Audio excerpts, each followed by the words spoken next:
Bienvenue dans les recettes de Sarah.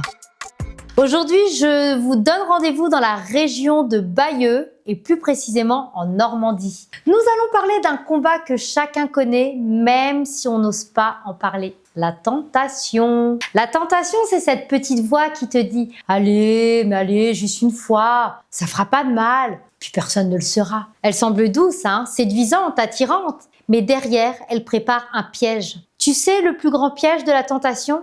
C'est qu'elle se déguise en plaisir innocent. Elle te dit jamais « je viens te détruire ». Elle te murmure juste « je viens te faire du bien ». Mais chaque fois qu'on cède un peu, de liberté s'en va. Et pour en parler, prenons une spécialité de Normandie, le camembert rôti. Quand il sort du four, il est doré, croustillant à l'extérieur et coulant et irrésistible à l'intérieur. L'odeur attire, le fromage fondant séduit. Mais si tu n'y prends garde, tu peux vite en abuser ou même tu peux te brûler. La tentation agit exactement de cette manière. Elle séduit d'abord, mais peut blesser profondément si tu cèdes sans discernement. Mais dans notre succulent livre de recettes, dans Jacques 1, versets 14 et 5, Jacques nous dit « Mais chacun est tenté quand il est attiré et amorcé par sa propre convoitise. Puis la convoitise, lorsqu'elle a conçu, enfanté le péché, et le péché étant consommé, produit quoi ? La mort. » Jacques nous dit que la tentation ne vient pas de Dieu, mais de nos propres désirs. Elle commence par nos pensées, elle attire notre regard et séduit notre cœur. Et si nous la laissons grandir, elle finit carrément par nous enchaîner. Comme le camembert rôti, la tentation attire par son parfum et son aspect doré. Mais si tu plonges dedans, sans prudence, tu te brûles. La tentation promet toujours plus qu'elle ne peut donner et cache toujours, mais toujours, une conséquence douloureuse. Alors pour notre recette, nous allons bien sûr avoir besoin de notre camembert. Ça, c'est vraiment l'objet de la tentation, appétissant en apparence. Et puis bien sûr, du bon pain croustillant. Ça, c'est ce qui paraît inoffensif au départ. Et puis bien sûr, des herbes et puis du miel. Ça, c'est les tentations, la séduction, embellissant et tentant, c'est attirant.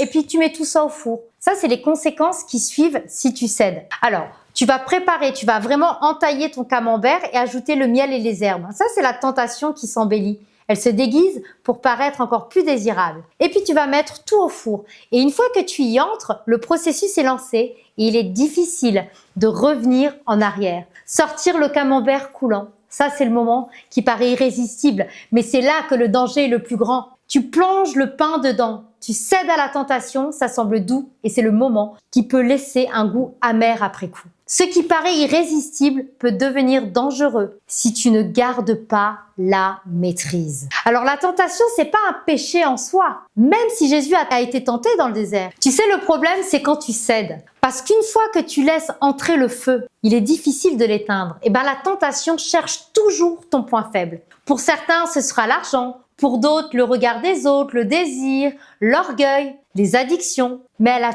toujours le même but, t'éloigner de Dieu et t'enchaîner. Ne tombe pas dans le piège. Et souvent, la tentation revient dans les moments où tu es fatigué, frustré ou seul. Le diable ne vient pas quand tu es fort, il vient quand tu es vulnérable. C'est pourquoi Jésus te dit de veiller et de prier, parce que c'est dans la communion avec lui que tu trouves la force de dire non.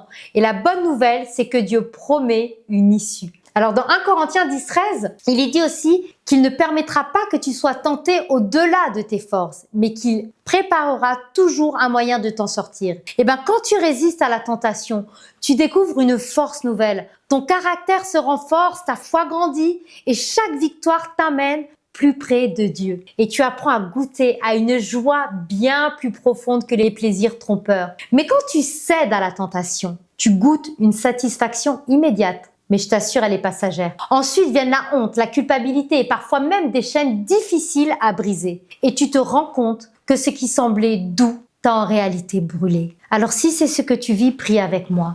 Tu connais mes faiblesses. Seigneur, tu sais là où je suis tentée, là où je lutte. Alors, oh Seigneur, aide-moi à reconnaître les pièges avant d'y tomber. Donne-moi ta force de résister et d'aimer ton chemin plus que les séductions de ce monde. Oui, Seigneur, remplis-moi de ton esprit pour marcher dans la victoire au nom de Jésus. Amen. La tentation n'est pas une fatalité. Elle est réelle, elle est forte, mais elle n'est pas plus forte que Jésus en toi. Comme le camembert rôti qui attire par son parfum et son aspect doré, la tentation peut paraître irrésistible. Mais souviens-toi, elle cache toujours une brûlure. Aujourd'hui, choisis la victoire. Résiste, appuie-toi sur la parole, cherche la force dans la prière. Et quand tu es tenté, rappelle-toi que Jésus lui-même a triomphé du diable dans le désert. Et parce qu'il vit en toi, tu peux aussi triompher. Peut-être que tu as déjà cédé et que tu portes la honte d'un échec. Mais souviens-toi,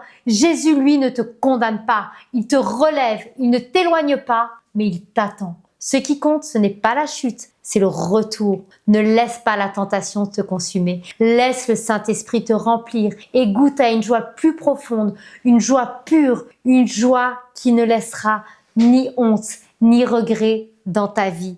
Amen. Allez, je te dis à très bientôt dans les recettes de Sarah pour une vie restaurée et épanouie.